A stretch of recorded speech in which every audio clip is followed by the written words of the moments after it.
And greetings, friends around the world and throughout the universe. Whenever and wherever you may be, this is Bobby D. Moore speaking. This time we take a bittersweet walk into the past, when the juices of youth flowed freely and everything seemed possible. This little story is true and personal and painful. The year was 1950. We had no reliable source of water on the place, and so we had to haul it from a creek several miles away.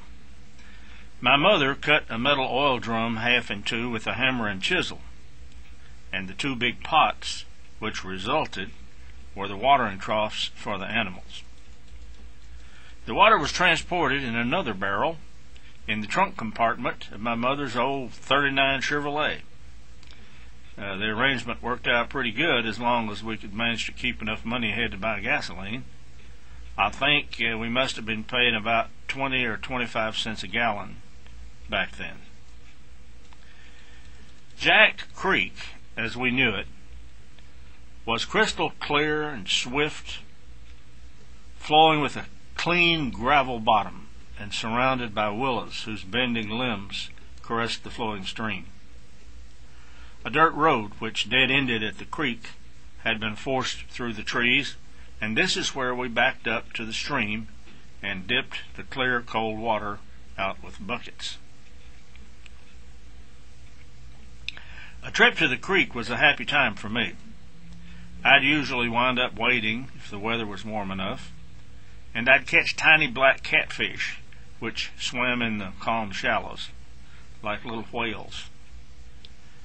The creek was fed by springs, which erupted near the eastern base of nearby Horton Mountain. Horton Mountain was not a mountain by anyone's standards, but it was an abrupt uplift of several hundred feet, produced by a deep salt dome which, through the millennia, had been slowly inching its way toward the surface, displacing all above it. The geology of the place fascinated me. The creek fascinated me, as did a nearby artesian well which flowed continuously under the willows and emptied itself into the greater stream. It was as if the scene had been created just for me. Being there was a wonderful adventure, especially when the big black fire-breathing steam locomotive would come roaring across the creosote timbered bridge which crossed the creek at the exact same spot where we gathered our water supply. More than once my mother and I stood under the bridge as the train thundered a scant few feet above our heads. The screaming whistle, the pounding drivers, every molecule in our bodies was vibrating. And some people wonder what I used to do for kicks. Well, the bridge and the creek developed a kind of spiritual connotation for me as the years passed. And even when we didn't have to haul water anymore, I'd go back and sit alone in the quietness and listen to the music of the stream, and I'd wait for the sound of the approaching train. More than a decade later, I found myself taking a beautiful young woman who had been my early high school sweetheart out to lunch at the bridge. Marilyn had left White House before the final year of high school, but after school ended, she had come back to work part-time for a young married doctor who had recently begun a practice there. It was during her lunch hour from her job as doctor's assistant that we were together. I don't know, the total number of times was not more than 3, and as far as I can remember, I always had her back on time. Now, what I'm going to say will be hard for some of you to believe, but innocent kissing was as far as we ever went. I never considered anything more, and Marilyn was nearly as straight-laced as I. She was about as safe with me as can be imagined. Too safe, I think.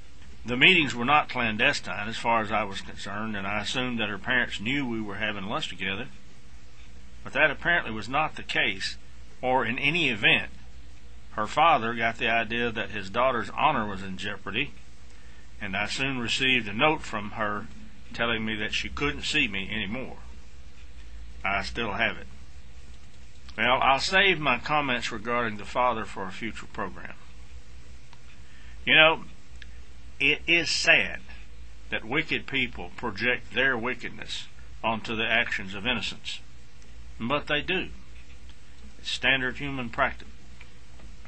The rumor was later circulated that the fine young doctor was having an affair with his assistant.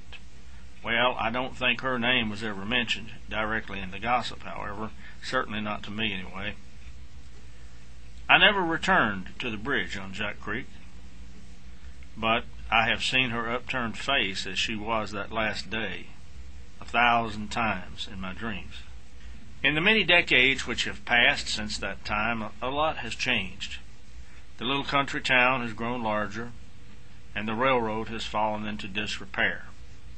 The cross ties have rotted, and several miles of track have been totally removed. Dead tree trunks lie across the once shiny rails, and trees have grown up in the right-of-way. The ground no longer shakes with the rolling thunder of America's might. It's all symptomatic of the great curse which has fallen across our land, a curse in which values are inverted and beauty is destroyed for the sake of false progress. The steam locomotive has been displaced by the diesel electric, and the few honest men who ever were have been replaced by politicians, lawyers, carpetbaggers, profiteers, and opportunists. Today's world is not the same as the world of the 50s. Memories of the bridge have haunted me since it was a part of my life so very long ago.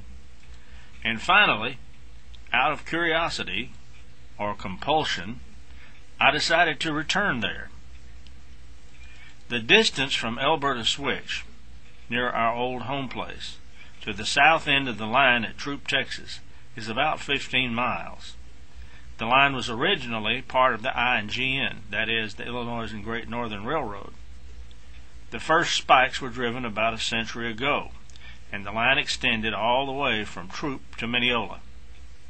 Now its northernmost extension ends at Tyler Pipe and Foundry in Swan, Texas. I plan to make it a walking trip, beginning at Troop and winding up at Alberta Switch. And so it began on a cool April morning, if I remember correctly.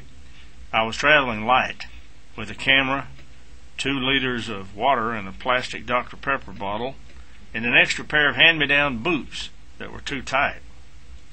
I left Troop about 8:30 and headed north down the densely overgrown right-of-way.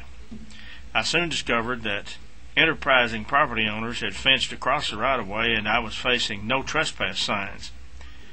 You either climb over the fences or turn around and go back. Well, I decided to climb. A few miles north of Troop, I encountered an unexpected problem. The numerous bridges which had been built to cross the Mud Creek bottom had been completely removed. Only stubs of the creosote pilings protruded from the turbid water. This meant that I had to walk through the Mud Creek bottom swamp, sometimes up to my waist in water and mud. I knew there were water moccasins, and I knew that the rest of the trip was bound to be unpleasant, considering my wet and muddy clothing and the miles that lay ahead, and I was right. During the entire trip, I did not encounter another traveler, human that is. I met deer along the way, and observed several beaver communities, and was myself observed by hawks and vultures soaring overhead. The beavers seemed oblivious to the changes that had taken place around them. They paddled like little boats in the placid calm of surprisingly clear eddies. I walked through White House, covered with mud, and feeling unwelcome in a place where I had spent 12 happy years as a student. Nothing was the same. I was an alien in my own land. Finally, I came to the bridge over Jack Creek. Exhausted, I lay down on the bridge timbers to regain my strength. I peered at the dry gravel creek bed under the bridge.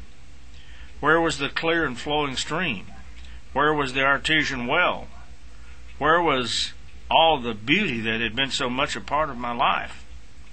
It was gone, and a part of me with it. I let love slip through my fingers there so very long ago, and nothing can be done to regain that loss. And human society has suffered an irreplaceable loss, all under the guise of the misunderstood concept of progress. Progress. Progress at what cost? Progress at the cost of your freedom and your soul? To hell with your progress. Give it all back to the beavers. When I was 14, I spent the night with a student friend of mine once in Mud Creek Bottom. He lived with his grandparents in a little wooden shack right smack dab in the middle of the bottomland woods. He chopped wood for the cook stove. He gathered eggs and milked the cow. The granny made hot biscuits for breakfast, and they all read the Bible and prayed before bedtime. Unexpectedly, I came upon the stark remains of the little house, disintegrating with age, yet still defiant in its presence. Now, I will end my story for this time with a question. What, if anything, is to be learned from this hike through the muddy bottom? Well, some would say nothing. I disagree. First, if you have an opportunity to experience first love in all its purity and innocence, be as sure as you can that the feelings are mutual and that your partner is worthy of your trust and devotion. Then hold on to it for all you're worth. Let nothing or no one stand in your way. Sure, it's risky business. I know that. Lots of things can go wrong a long way. But it's worth the risk. Find someone to love and build your life around him or her. Love and trust is the glue that holds a free society together. Strong families make a strong nation. Secondly, during my long and quiet walk, I had time to make lots of comparisons between the 50s when I frequented the bridge and the present. Sure, the technology was crude. Man hadn't walked on the moon. We hadn't landed probes on Mars. Cell phones didn't exist. And people were still burdened down with the superstition about things like good and evil and heaven and hell. But we still had an incredible measure of freedom, guaranteed under the Constitution. Our America had not yet become a police state. The pill hadn't been invented, and abortion was still a dirty word. Ours was the greatest industrial nation on earth, with the highest standard of living, and we still had prayer in the schools. My friends, my sincere belief is that in order for our nation to have even a fighting chance to return to the greatness that once was ours, we must return to a code of belief and behavior which recognizes a power above and beyond our own. We must regain the fierce independence which has made us free. And freedom can be ours again. Well, once again, our time is up. So until next time, this is Bobby D. Moore saying, goodbye, friends. Does God exist? This has to be one of the most perplexing and important questions ever asked by man. It is a question which I asked myself and others for quite a number of years. I was unable to find an answer which satisfied my mind until a series of very, very unusual events took place in my life which answered the question beyond all reasonable doubt for me. I was so overwhelmed by the revelation which had become mine that I produced an hour-long recording describing in minute detail exactly what had taken place. Since that time, thousands of copies of the hour-long CD, Does God Exist?, have been distributed throughout the world. And now this is your opportunity to obtain your own free copy simply by requesting it. It's a story unlike anything you have ever heard.